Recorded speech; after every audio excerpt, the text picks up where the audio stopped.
Yes, it's going. Okay. Alrighty. So, I am Maggie, and this is Quentin. Hi. We are doing this video series for our honors colloquium project here at UP. And the project is to spread awareness about eating healthy, and more specifically, Michael Pollen's book, In Defense of Food.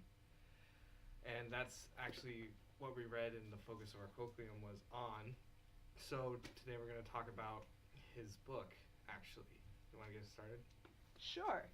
So, he talks quite a bit about the different issues surrounding food and how you should eat and kind of what you should eat. And one of his main strong points is the fact that there are many books, about eating healthy in magazines, but the thing is he's more realistic about it instead of just simply telling you, like, this is exactly what you have to do and this is how you're going to do it. He's more simple and gives more guidelines and strict rules to follow. Well, I wouldn't really say strict rules. They're definitely guidelines. Mm-hmm. So, one of the big things in the book is a little bit of an attack on nutritionism as a flawed science. It's pointed out that that nutritionism doesn't really work because they're just trying to pick out little parts of diets or foods that seem to help and make things better without taking into account how it all works in conjunction. He uses this, it makes a lot of sense actually when you think about how everything has to work together in its own way. It's simple chemistry. If you add sodium and chloride together to get sodium chloride, it's not going to have the exact same properties as just sodium or just chloride. They work together and not independently, which is what he's using. He's using basic chemistry against people who should know basic chemistry. Yeah, so the point of that little anecdote is you can't really pull out like a certain vitamin in a food and say that's what makes it a healthy food. He uses a lot of historical examples like the lipid hypothesis and how saturated fat specifically, I believe, is like a terrible thing and everyone was going against it, like taking out all the saturated fat. But even in doing so, it actually made people more unhealthy because saturated fat reacts in a way that actually is helpful to the body if you leave it in food instead of like trying to pull it out and use it as a supplement. So he also has a big push for eating natural foods instead of the highly processed foods that you would find in boxes and such in the grocery store. He uses the general rule of stay out on the outside of the grocery store. Don't go in the center aisles because the grocery store usually puts the vegetables, the fruits, and what he actually calls the food out on the peripherals, while all the processed food is on the inside of the grocery store. So he uses that as just a basic thing that you could do very simply at your own in your own grocery market. He also goes on to lay out several guidelines for how you kind of what you should eat. And one thing that he really stressed was stay away from things that you really don't know what they are. Like, look at the back of the box and see what's inside of it. And if you can't determine what the heck it is, like if it's something or other ingredient that I don't really know one, but like beta codeine. Let's see. Let's give an example. All right, here we go. We have a random food box right here. This is stuff you should not eat because it's not good for you. Example A. Yes. So, stuff like the riboflavin. I'm not exactly sure what that is, and it's hard to pronounce.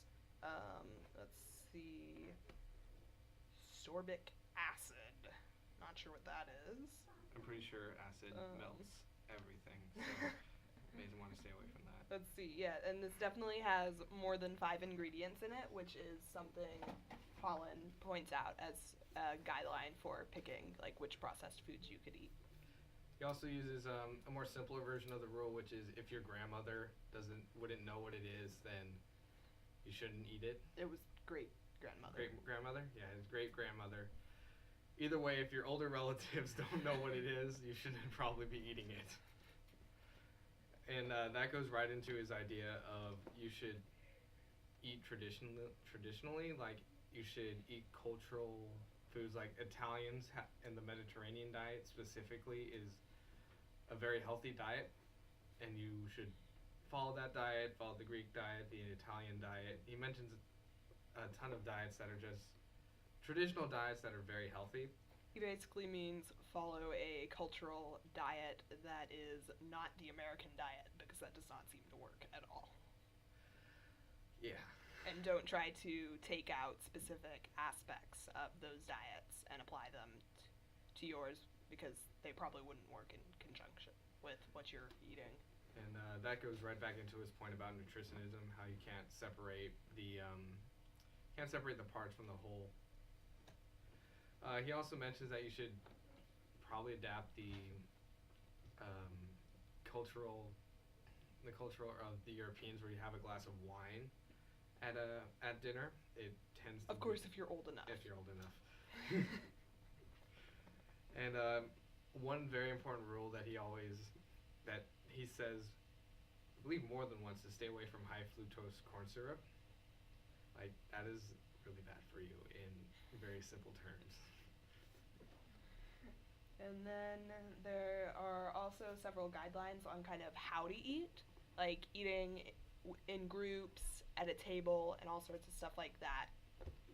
He mentions how the average American meal is usually in a car or split up, like families, like one person goes at a time for like one person goes for 15 minutes, leaves, another person shows up after that, just because of that. And they tend to eat their food more quickly, and it's not more of an event, it's more of a I need food.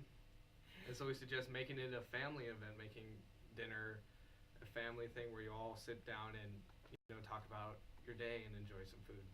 Yeah, and eating slower. This is because eating slower tends to help you recognize when you're full and not overeat. He also uses Europe a lot in his examples, because they eat a lot better than we do.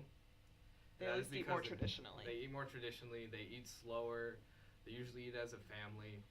So all these things like combine together, and also they take time to enjoy their food. It isn't just eat because I'm hungry. It's eat because I'm hungry and I want to enjoy it. And it's when I'm full, I'm full. They don't go beyond that. Americans have a really bad habit, as Pollock mentions in his book, of just keep on stuffing their face until they can literally eat no more. Yeah. So, Michael Pollen's book, In Defense of Food. Please stay tuned for our other videos.